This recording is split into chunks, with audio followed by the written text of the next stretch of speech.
Hello friends, तो चलिए आज की स्टोरी स्टार्ट करते हैं।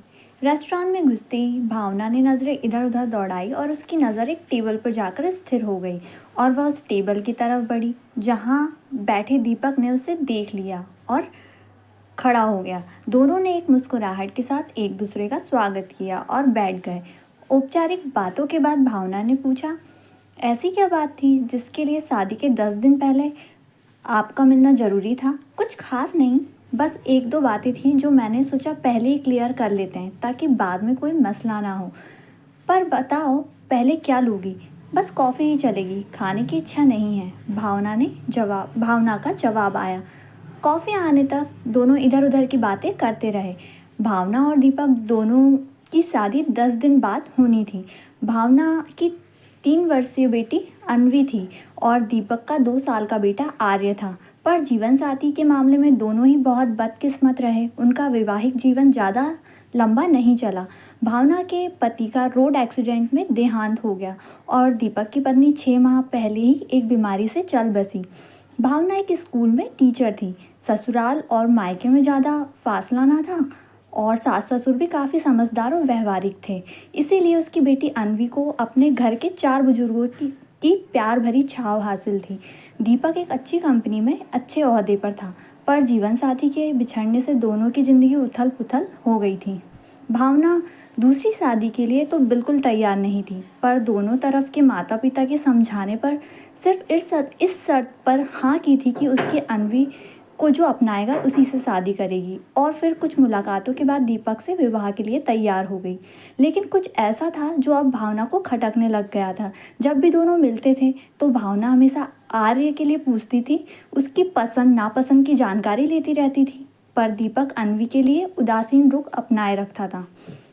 भावना ने एक बार दोनों बच्चों को मिलवाने की बात भी की, पर दीपक ने टाल मटोल कर बात को वहीं ख़त्म कर दिया। उसने इस बारे में अपनी माँ व सासू माँ को भी बताया था, पर दोनों का कहना था कि मर्द अक्सर अपनी भावनाओं को शब्दों का आकार नहीं दे पाते और भावना अपने दिल को समझा लेती। इसीलिए जब दीपक ने फ़ोन पर एक मुलाकात के लिए बोला तो भावना राजी हो गई, यही सोचकर कि कुछ बातों को तो आज क्लियर कर ही लेगी। कॉफ़ी पीते पीते दीपक ने अचानक पूछा, भावना, क्या तुम शादी के बाद अपनी बेटी को उसके नाना नानी या दादा दादी के पास छोड़ सकती हो ना? ना, कुछ गलत मत समझना। मैं ऐसा इसीलिए कह रहा हूँ कि शादी के बाद हमें एक दूसरे को समझने के लिए वक्त चाहिए होगा। बाद में तुम उसे अपने पास बुला लेना। भावना का दिमाग जैसे कुंद हो गया। कुछ क्षण तक मुंह से आवाज़ ही ना निकली, पर फिर अपने आप को संभाला और दीपक को देखते हुए पूछा, कितने समय बाद मैं उसे अपने पास बुला सकती हूँ? दीपक ने थोड़ा खुश होते हुए कहा, 1-2 साल के बाद। तो फिर तब तक आर्य को कहाँ छोड़ेंगे आप? उसकी नाना नानी, उसके नानी तो है नहीं, और नाना बेचारे अकेले कैसे संभालेंगे छोटे से बच्चे को? और भावना की बात को बीच में काटते हुए दीपक ने थोड़े रोष से कहा, आर्य को नाना के पास क्यों छोड़ूंगा? उसके दादा दादी है ना, वह देखेंगे। तो फिर आर्य के रहते हुए भी तो यही दिक्कत आएगी ना। हमें एक दूसरे को समझने में वक्त लगेगा ना। भावना ने दीपक से पूछा, यह हुई पहली बात, और दूसरी बात, तुमने कैसे सोच लिया कि मैं अपनी बच्ची को छोड़कर तुम्हारे साथ चली आऊँगी? भावना ने गुस्से से पूछा। नहीं नहीं, तुम मुझे गलत समझ रही हो। देखो, मेरे मम्मी पापा की भी उम्र हो गई है। वह दो दो छोटे बच्चों को नहीं संभाल सकते। तुम्हारा तो दोनों तरफ भरा पूरा परिवार है। अन्वी को आराम से मिलकर संभाल लेंगे और फिर 1-2 साल की ही तो बात है, बाद में देख लेंगे। भावना का अब गुस्से से मुंह लाल हो गया। देखो मिस्टर दीपक, दीपक ने चौंक कर भावना की तरफ देखा। जब रिश्ते की बात चल रही थी तभी यह बात हुई थी ना कि अन्वी मेरे साथ रहेगी और उसे आर्य का साथ मिलेगा, मैं दोनों बच्चों की माँ बनूंगी। तब फिर तुमने यह क्यों नहीं कहा कि तुम अन्वी के पिता बनने के लिए तैयार नहीं हो? यह दिखावा करने की क्या ज़रूरत थी तब? तो जल्दी से तुमने और तुम्हारे माता पिता ने कहा था कि हाँ हाँ क्यों नहीं, हमें भी एक प्यारी सी बेटी मिल जाएगी। तो अब ऐसा क्या हो गया? दीपक ने कुछ कहने के लिए मुंह खोला ही था कि भावना ने हाथ के इशारे से रुकने का इशारा किया और कहा, मेरी बात अभी खत्म नहीं हुई है।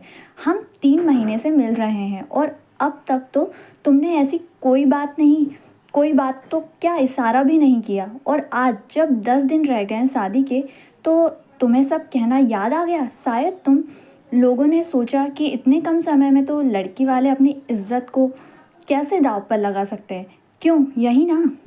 और आज तुम्हें और तुम्हारे माँ बाप को याद आ गया कि वे दो छोटे छोटे बच्चों को कैसे संभालेंगे। जब रिश्ता होने जा रहा था तो ये बात नहीं पता थी कि दो छोटे छोटे बच्चों को संभालना पड़ेगा। क्यों भाई, जब मैं आर्य की माँ बन सकती हूँ, पर तुम क्यों नहीं तान्या को अपना सकते, उसके पिता बन सकते। मर्द होना अहम तो गया नहीं, अपने मर्दांगी कैसे दिखाओगे। किसी दूसरे के बच्चे को अपना नाम देने से डर गए या बेटी की जिम्मेदारी नहीं लेना चाहते। पहले भी जब हम मिलते थे तो तुम एक बार भी अनवी के बारे में नहीं पूछते थे, जबकि मैं आर्य के अलावा और किसी की बात ही नहीं करती थी। मैंने तो उसे दिल से ही अपना बेटा मान लिया था। अनवी को भी बोलती रहती थी कि उसे एक छोटा भैया मिलेगा और वह भी खुश हो जाती थी कि अब वो भी किसी की दीदी बनेगी।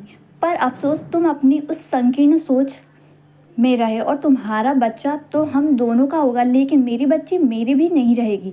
मुझे इतना समझ में नहीं आता कि इतना पढ़ा लिखा होने का क्या फ़ायदा जब मानसिकता तो वही बरसों पुरानी है। दम भरते हो प्रगतिशील होने का, पर अपने ही खोल के बाहर नहीं आ पाते। और अब मेरा फैसला भी सुन लो मिस्टर दीपक, मैं तुमसे अभी इसी वक्त अपना रिश्ता ख़त्म करती हूँ। अच्छा हुआ अभी शादी नहीं हुई, वरना शादी के बाद ऐसी कोई बात होती तो मेरी अनवी तो माँ के होते हुए भी अनाथ हो जाती। कहते हुए भावना ने अपना पर्स उठाया और चल पड़ी। 2 कदम चलने के बाद वापस मुड़ी और टेबल पर झुकते हुए दीपक की आंखों में झांकते हुए बोली, जाने से पहले एक सलाह जरूर दूंगी मिस्टर दीपक।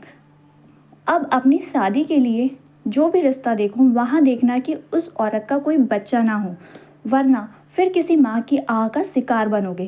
कहते हुए भावना दरवाजे की तरफ बढ़ी और पीछे छोड़ गई निशब्द दीपक को। तो फ्रेंड्स, यही थी आज की स्टोरी। Thank you.